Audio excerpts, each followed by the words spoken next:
E aí galera, tudo bem? Saudações para ti que tá comigo. Mais uma vez, a semana tá só começando, é isso aí. A semana tá só iniciando e você iniciando mais uma vez esses estudos da história comigo, Marcelo Galvão, porque a matéria é história. Nós vamos falar hoje sobre a chamada Era Napoleônica, ou seja, nós vamos falar na aula de hoje sobre um personagem muito controverso, tá? Chamado Napoleão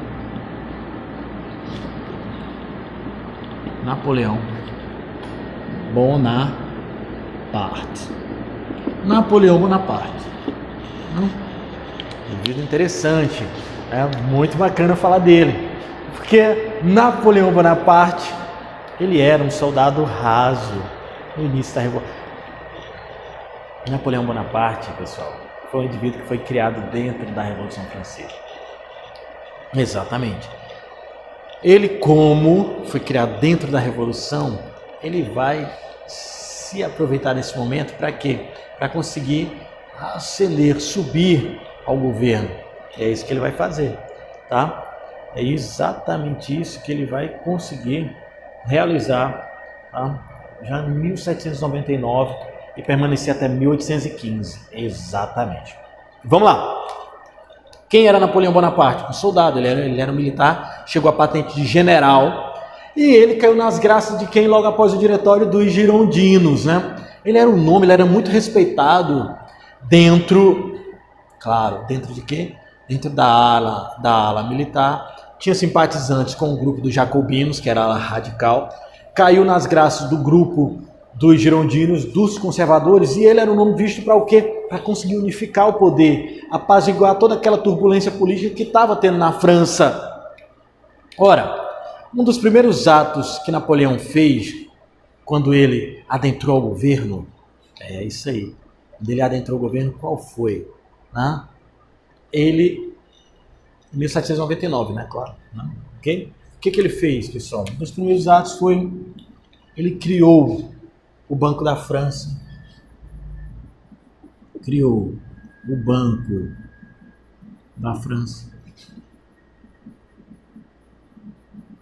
Isso aí, ó, 1799 a 1815, que é quando vai ter o Congresso de Viena, tá? E a Europa vai retomar todas aquelas questões que ela tinha antes da Revolução Francesa, antes dessa tomada de Napoleão, tá? Ele criou o Banco da França, ele, além disso, criou uma nova moeda, né?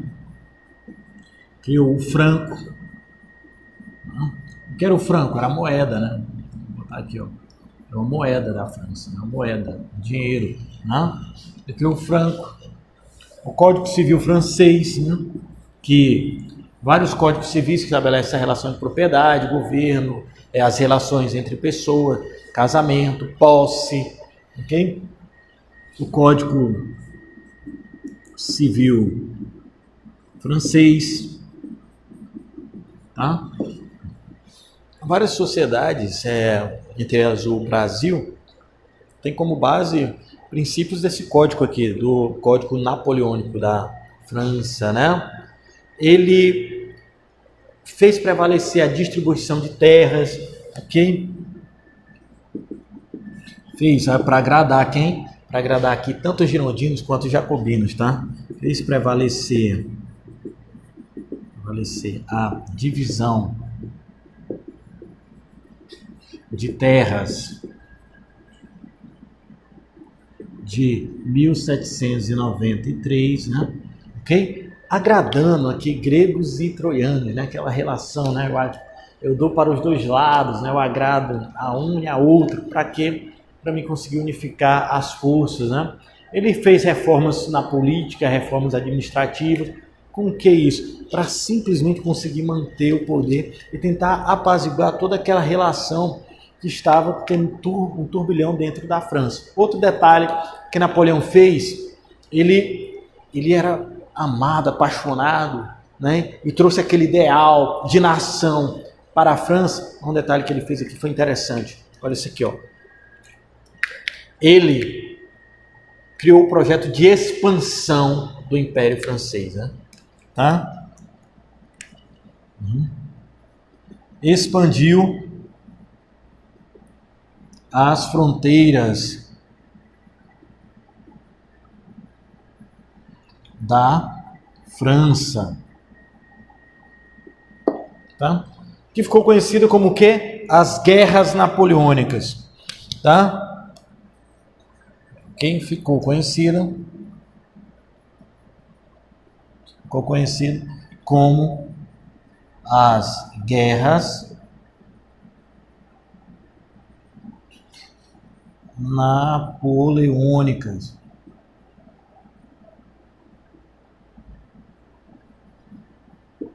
Beleza? Então essas guerras napoleônicas foram a expansão e anexação de territórios da Europa no ideal francês, né? Ele queria montar um vasto império. Claro, ele foi barrado onde? Na Rússia. Na Rússia, né? Querer invadir a Rússia no inverno é complicado, né? Hitler tentou fazer a mesma coisa, né? Também não deu certo, né? O inverno russo é muito rigoroso, tá? E então Napoleão, nas suas tentativas de expansão, de anexação, ele vai perder mais de 1/3 do seu exército, tá? De fome, né? Nem de guerra, de fome e frio. Então isso ocasionou a sua derrocada do poder, claro, do poder o quê? Do poder francês, né? Napoleão, para você ter uma ideia, ele foi colocado como imperador do Império Francês. Ele foi coroado imperador em 1804, onde ele se intitulava um imperador, né? Um detalhe interessante dessa questão é que ele, quando o representante do clero vai colocar a coroa, ele pega a coroa da mão desse padre e ele mesmo coloca a coroa na sua cabeça, né? Simbolizando o quê? Eu fiz por merecer, né? Então é aquela relação, né, do homem que fez por si só, é exatamente isso. Então Napoleão Bonaparte ele criou essa simbologia. Mais um outro ponto interessante da história de Napoleão Bonaparte, vou anotar aqui no cantinho para você anota no teu cantinho do pensamento, aí ó, colocar aqui do ladinho aqui ó, essa observação que você vai anotar aí, chamado bloqueio continental, tá? Bloqueio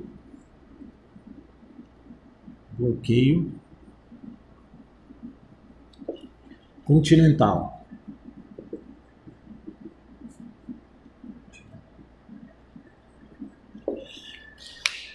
O que foi isso? É o seguinte, anota aí, tá? Anotou, bloqueio continental. O que foi isso? Napoleão Bonaparte, ele pensou o seguinte, a França precisa se industrializar, é isso aí. O grande país industrializado do início do século XIX era quem? Pensa comigo, qual era o país europeu que foi pioneiro na Revolução Industrial? Quem disse a Inglaterra, tá de parabéns, né? Quem não acertou, memoriza aí. Inglaterra, primeiro país a se industrializar. Anote isso aí, tá bom? Para não esquecer. O bloqueio continental, o que foi isso? O seguinte, ficava proibido, isso ele querendo arruinar com a economia da Inglaterra, né? Detalhe. Fica proibido qualquer país europeu realizar transações comerciais com a Inglaterra. Ninguém da Europa pode comprar ou vender produtos para a Inglaterra. Complicado.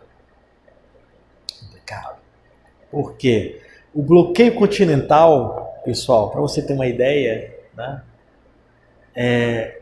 ele proibia qualquer país europeu. E aí era até uma desculpa de Napoleão para invadir aquela nação, porque se o país realizasse transações comerciais com a Inglaterra, ia lá e invadia, né, porque desobedeceu o bloqueio continental de 1806.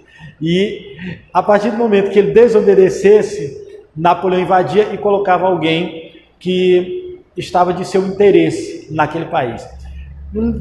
Isso vai ser fundamental, por quê? Porque vai afetar diretamente a nossa história do Brasil. Um acontecimento lá na Europa, da França, afetou diretamente a nação brasileira. Porque Portugal tinha uma relação comercial com a Inglaterra. uma relação muito íntima. Vou até fazer uma aula dessa aí para nós. Mas o que ocorre quando Portugal descumpre? Portugal ficou de um lado. Quem era Portugal aqui, o representante? Dom João VI, né? Dom João VI e a sua família. Ele fica, se eu parar de comercializar com a Inglaterra, comprar e vender produtos, ela vai me cobrar tudo aquilo que eu devo ela. Se eu realizar transações comerciais com a Inglaterra, Napoleão vem aqui e invade. Entre a cruz e a espada. O que eu faço? Veio para onde? Em 1808, a família real veio para o Brasil. Exatamente. A família real, mais os seus amiguinhos. Pouco mais de 10 mil pessoas. Né? Né? Pensa aí, quantos amigos você tem aí? Dom João tinha entre 10 a 15 mil amigos que veio com ele, né? Os amigos íntimos que veio com ele para as terras brasileiras. Gente pra caramba. Muita gente, tá? Então, pessoal, a família real aí, meninos, ela veio para o Brasil, né? E, é claro, esse momento da transferência da família real para o continente americano e para o estado brasileiro, isso eu gravo em outro momento, tá? Porque a partir do momento que Portugal veio, quem auxiliou nesse transporte da família real? A Inglaterra. E nada é de graça, certo? Nada é de graça. A Inglaterra cobrou cada milímetro, cada quilômetro que ela escoltou a família real para o Brasil. Mas isso é uma outra aula, eu falo em outro momento. Por enquanto, Napoleão Bonaparte, a partir do momento que ele perde para a Rússia, perde boa parte do seu exército e as monarquias europeias, com medo desse ideal francês e o próprio governo francês, é um jeito de quê? De acabar com esse governo napoleônico. Ele, claro, ele foi aprisionado na ilha de Elba, certo? Ele foi aprisionado na ilha de Elba e o seu governo chega propriamente ao fim em 1815, tá? Quando as monarquias europeias elas vão se reunir na Áustria, no chamado Congresso de Viena, para quê? Para discutir como era a Europa, como eram as fronteiras europeias antes dessa invasão, desse momento da era napoleônica. Então, para discutir como que vai ficar cada reino realmente a partir daquele momento, tá? E é claro, Dom João VI ainda estava no Brasil nesse momento, mas essa aula da família real portuguesa no Brasil deixa para uma outra história. A gente se vê nos próximos encontros. Tchau, tchau, beijão e uma ótima semana. Fui!